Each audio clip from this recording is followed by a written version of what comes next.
Please welcome off stage Jean-Philippe Baptiste. Hi, everyone. Is that working? A test? Yeah, super. Well, thank you all to have me today. And I would really want to start by thanking the AI Blockchain Summit to hold this for the World Ethical Data Forum. I guess that in the context of the new world of big data, as continuous stream of data used to have more clients and much more to know exactly everything about everyone here, I think that ethics and discussion and awareness on ethics is probably one of the first things that people should focus on. So to have this discussion and to have the discussion in the next March in London will be very important. I'll also start by a little storyline about this event that was created last year in the attempt of creating awareness into this critical subject. It is not easy to bring people to discuss about this. Generally, people want to discuss about what is making money, business, selling their business. But as a matter of fact, when we speak of data, no one in this room, no one in this world is escaping from this. We are all becoming slowly data slaves, in which we have all agreed to this unknowledgeable contract with all provider we have, saying, we're going to give you our life in exchange for free service. And then now they know a lot about us. So when this event was created, it was in Barcelona last year, and now it is done by John Marshall, which he's not here today, but I want everyone to know about the incredible work that this man is doing to bring this subject forward. So anyone who wants to follow him on Twitter and want to have more news on WDF, should do so, because the discussion is not going anywhere. It will just become more critical. So now, about my subject. So today, my part will be to speak about what is the role of blockchain and AI in this world of big data, and what would be the ethical question that we can have when we're speaking about big data in this context. So just to put a little context here, when we speak about AI or machine learning, for people who love it, we are speaking about data, data stream, data feed. We need data to do AIs. And we are already all using these AI. They are in Google, they are in your phone, they are in more or less everything we are using right now. And maybe the people don't know it, but it is all there. And blockchain is much more of a new thing. It has been there for a few years now, and it is slowly becoming integrated in everything. Example, in Canada, it is already integrated in the loop when you create a company. Your bank statement and your bank information will be provided to the government, and the security between it will be done using a private protocol called Hyperledger. So technically, it is already included in the society, and it will do much as AI is doing, meaning that we will all slowly participate in this ecosystem. The big difference with blockchain is that the focus of blockchain is to giving back control to people. And that is a very important difference that can make a real difference in the world of AI. So we were speaking about this contract we made with, I would call, the data devil, which is we give it for free. And now we have new ecosystem, new economy, new share economy that's going to more and more give to people the right to be rewarded for their data, the right to be private, or simply the right to not share their data.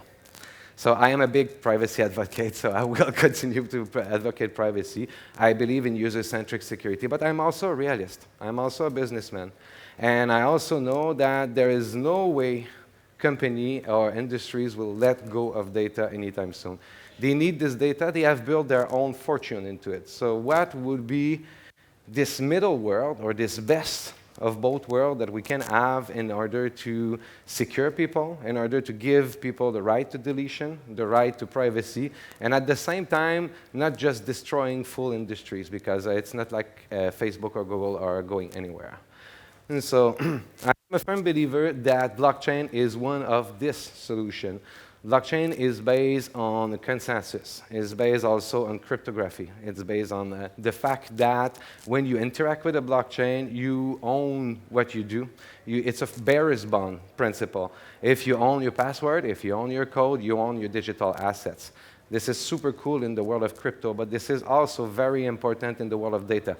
So slowly and slowly, we're going to focus more on the how can we do data privacy using blockchain and not just tokenization. Not that I have nothing against tokens, but we are slowly shifting with a new world.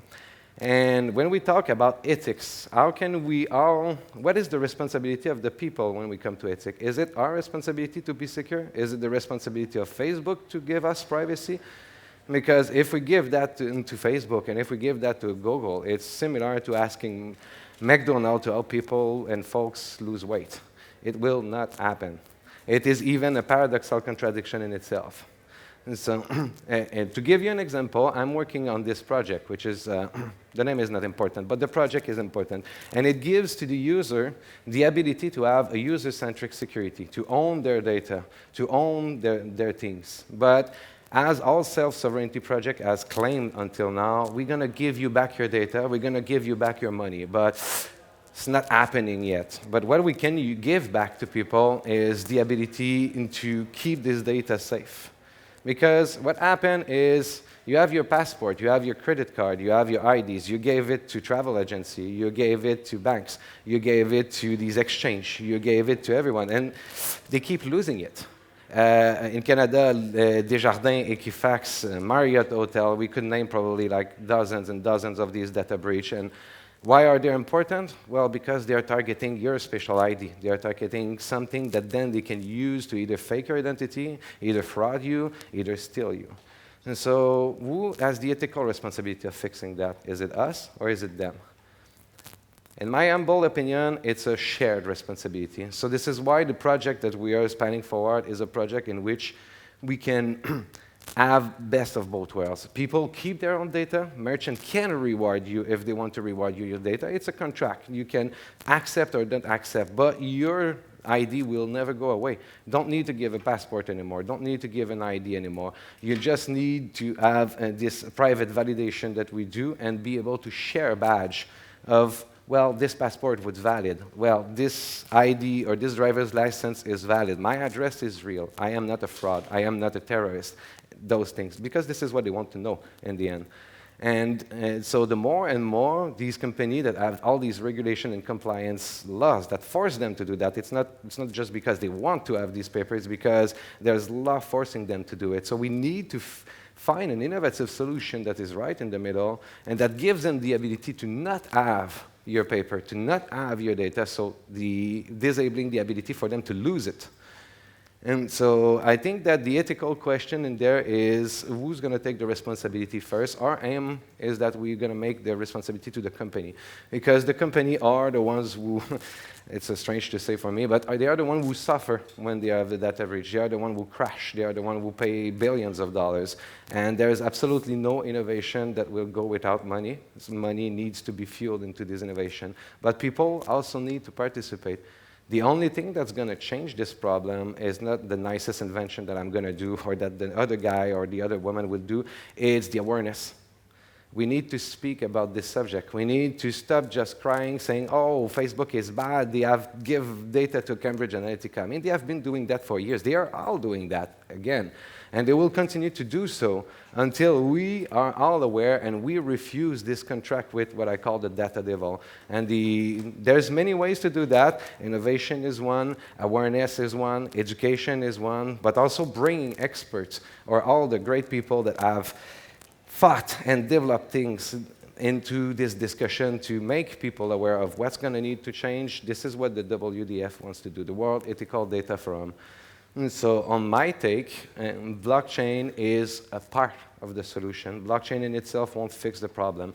AI in itself will not stop. AI will continue because AI is helping people. AI is doing a lot of good stuff. A lot of people think that we're going to lose our job for AI. And I'm not a Malthusian economic. It has been said before. I'm just going to give an example. When there was the industrialization, people thought that bringing people to the city to do the industry will cut the food supply, would kill the food supply. I'm stopping very, very soon. And it did not. As a matter of fact, when the industrialization happened, the food supply decuplated in more than it was ever, and people ate better than ever, and there was more jobs. So let's stop be afraid of AI. AI will create more jobs, will create more opportunity, because this is how humans are doing. This is innovation. we are all going to do more skill job, more education job, which all come back to education. So I really hope that if I had one thing to say into this is we need to be aware, we need to be educated. Data is not just a buzzword. Data is your life that's going to be staying there for everyone to see for years and years to come.